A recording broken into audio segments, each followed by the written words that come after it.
Hai, apa kabar? Di sini kita bakal ngobrolin sesuatu yang, mungkin sering banget kita rasain, tapi susah banget buat diungkapin. Kayak, kenapa ya kadang kita tuh ngerasa nggak kenal sama perasaan kita sendiri? Penasaran kan? Yuk kita coba cari tahu bareng-bareng. Coba deh kita sama-sama renungin sebentar ya. Pernah nggak sih kamu tiba-tiba ngerasa marah, tapi bingung, marahnya kenapa? Atau mendadak sedih, padahal kayaknya nggak ada alasan yang jelas? Atau mungkin yang paling aneh, kamu ngerasa hampa, kosong aja gitu, padahal seharusnya di momen itu kamu lagi seneng atau sedih. Pernah? Kalau kamu pernah ngerasain hal-hal tadi, aku mau bilang, kamu nggak sendirian, sama sekali nggak. Jutaan orang di luar sana juga ngalamin hal yang persis sama. Dan yang paling penting buat kamu ingat, ini bukan salah kamu. Ini juga sama sekali bukan tanda kalau kamu itu lemah. Oke, sekarang kita coba bedah masalah ini lebih dalam lagi ya. Kita mulai dulu dari ngeliat seberapa besar sih sebenarnya masalah kebingungan emosional ini, terutama di negara kita, di Indonesia. 20%. Mungkin kelihatannya cuma angka ya, tapi coba deh bayangin. Menurut data Kemenkes, angka ini artinya ada sekitar 54 juta orang di Indonesia yang pernah ngalamin gangguan emosional. 54 juta. Itu artinya, 1 dari 5 orang yang kamu temui setiap hari, mungkin temenmu, keluargamu, atau bahkan dirimu sendiri, bisa jadi lagi berjuang diam-diam dengan perasaannya. Dan ternyata, kalau kita telusuri, akarnya itu seringkali ada di masa kecil kita. Ada riset yang nunjukin 22,2% anak-anak di Indonesia pernah ngalamin yang namanya pengabaian emosional. Ini adalah bentuk luka yang paling sering terjadi, tapi justru yang paling nggak kelihatan. Nah, ini dia nih, inti masalahnya. Sebuah konsep yang disebut pengabaian emosional. Bisa dibilang, inilah yang jadi akar dari semua kebingungan perasaan yang kita bahas dari tadi. Pasti familiar banget kan sama kalimat ini? Anak laki-laki kok nangis? Atau mungkin versi lainnya. Intinya, dari kecil kita sering banget diajarin kalau nunjukin perasaan tertentu, apalagi sedih, itu tandanya kita lemah. Tanpa sadar, budaya kayak gini tuh ngajarin kita buat ngubur perasaan, bukannya ngertiin perasaan. Nah, ini poin yang penting banget buat kita bedain. Kalau kekerasan emosional, itu kan tentang adanya tindakan yang nyakitin. Kayak dihina, dibentak, diancam, jelas kelihatan. Tapi, pengabaian emosional itu justru tentang ketidakadaan sesuatu.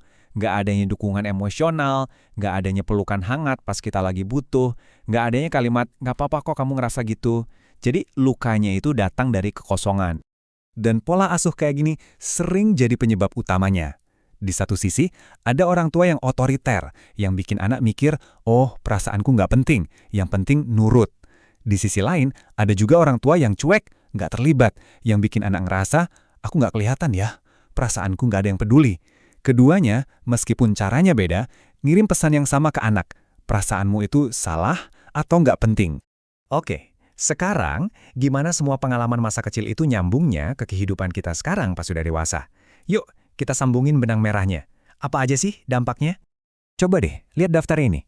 Ini bukan cuma tulisan di layar loh. Ini adalah realita pahit yang dihadapi banyak banget orang dewasa yang tumbuh dengan pengabaian emosional. Mulai dari rasa bersalah yang kayaknya nempel terus, susah banget percaya sama orang lain, sampai ngerasa kosong di tengah keramaian. Ini bukti nyata betapa dalamnya luka yang nggak kelihatan itu bisa membekas sampai sekarang. Dan ujung-ujungnya, ini seringkali bikin kita jadi mati rasa secara emosional. Rasanya tuh kayak ada kabut tebal yang nutupin semua perasaan kita. Jadi pas ada yang nanya, kamu lagi ngerasa apa? Jawaban kita yang paling jujur ya cuma satu, nggak tahu. Dan kita beneran nggak tahu. Tapi, dan ini bagian yang paling pentingnya, ini bukan akhir dari cerita. Justru sebaliknya, sekarang kita masuk ke bagian yang paling melegakan dan penuh harapan. Pertanyaan ini mungkin sering banget muncul di kepala kita kan. Apa aku rusak ya? Apa aku bakal kayak gini selamanya? Dan jawabannya, dengerin baik-baik, adalah tidak. Tegas, tidak. Pegang kalimat ini baik-baik. Ternyata, kemampuan buat ngertiin emosi itu bukan bakat lahir. Ini adalah sebuah keterampilan, skill. Sama persis kayak kita belajar naik sepeda atau belajar bahasa baru. Artinya apa? Artinya ini bisa dilatih. Siapapun bisa belajar, kapanpun kita mau mulai, nggak peduli umur kita berapa. Nah, nama keren dari skill ini adalah literasi emosional. Simpelnya gini, ini tuh kemampuan kita buat baca perasaan kita sendiri. Jadi kita tahu, oh aku lagi ngerasa ini toh, terus kita ngerti kenapa ya aku bisa ngerasa gini, dan akhirnya aku harus gimana ya sama perasaan ini. Ini skill yang sama pentingnya loh, kayak kita belajar ngatur uang atau ngomong di depan umum. Oke, terus gimana cara mulainya? Nah, di bagian ini kita bakal lihat langkah-langkah praktis yang bisa langsung kita lakuin buat ngelatih skill penting ini. Baik buat diri kita sekarang, dan juga buat generasi setelah kita. Ini beberapa cara yang bisa kamu coba, mulai dari yang paling simpel. Pertama, coba deh kenali nama-nama perasaan. Apa sih bedanya kecewa, sedih, sama ancur? Kedua, coba mindfulness. Cukup duduk diam beberapa menit aja, dan coba dengerin apa yang dirasain badan dan pikiranmu, tanpa ngejudge sama sekali. Bisa juga dengan nulis jurnal atau ngobrol sama orang yang kamu percaya. Dan yang paling penting, sabar sama prosesnya. Ini bukan lari sprint. Dan mungkin ini hadiah terbesarnya.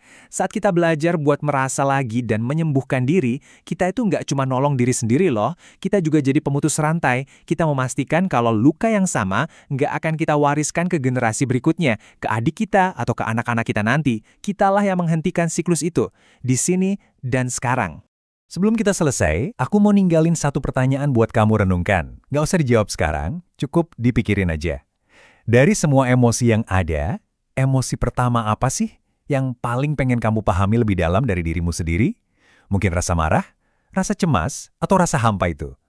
Apapun itu, memilih satu emosi untuk dimulai, itu udah jadi langkah pertama yang luar biasa dalam perjalananmu untuk kembali merasa.